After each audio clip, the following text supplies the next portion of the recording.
Isn't there some way around this?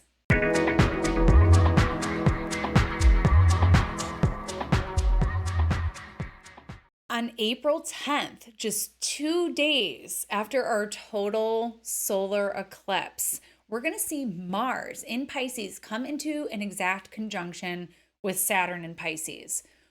We're going to be working with this energy for some time because this impending conjunction ruled this total solar eclipse. So we're going to be working with this for 2 weeks, and some folks even longer if that eclipse at 19 degrees Aries unlocks something in your natal chart. So let's break down this energy in detail. So Saturn and Mars are two malefic planets coming into a conjunction together. This is usually not an easy energy for folks to work with. This is usually kind of a frustrating combination because one of my first astrology teachers explained it to me, Mars is the gas pedal and Saturn is the stop sign. So a lot of times with an energy like this, there's this desire to move forth, this desire to go, this desire to act and do. And there's some immovable force that's saying like, nope, you're going to have to wait. Nope, here's a detour. It's just a no right now. Maybe there's a cerebral desire to go forth and a bodily desire that's just like, I need to rest. This is one of those aspects that is going to maybe stop some of us in our tracks. I have seen this aspect show up a lot. This is something that can show up a lot with eclipses too, is just some sort of like flu or sickness. We saw this show up a lot with COVID, actually. The Mars-Saturn conjunctions was like another wave or something like that. So this can be a time where, that stop sign is saying, hey, stop and rest. So we see that a lot with eclipses, like I said, where people tend, maybe it's the stress of all the changes of eclipses, maybe it's the symbolic blocking out of the life-giving luminaries. I don't know, but there is usually an uptick that astrologers have observed, myself included, where people just tend to be a little sicker around this time. So sometimes we want to take the rest, we want to take the bench before our body is trying to communicate like you need to on some level. So this can be a time to just like plan to do less, plan to chill out, plan to take it easy. Don't burn yourself out with this transit. Like the energy really is to stop and calm.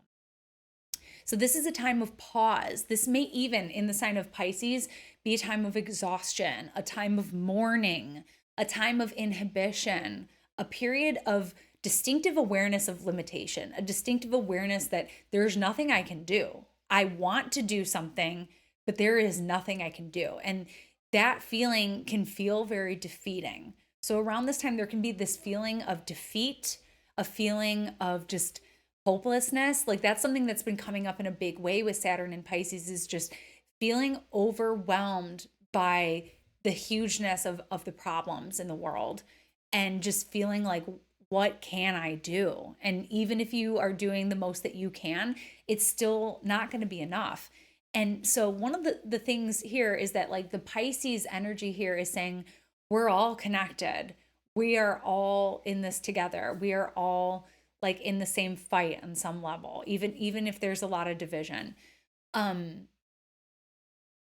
what this is also saying is that know that the world's problems, every single one of them, cannot always be your own. Like we also have to have our boundaries with that so that we can stay up and continue to make a difference in our immediate circle.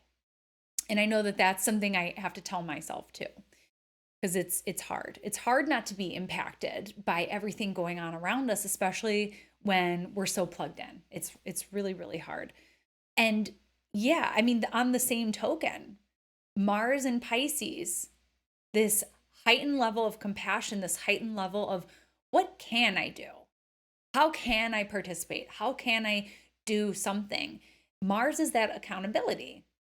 Mars is that accountability. Let's give shape to something instead of like feeling bad about something every single day, like wishing you had more time. Like all right, it's time to make the time. It's time to cut something else out, make the time, make the change.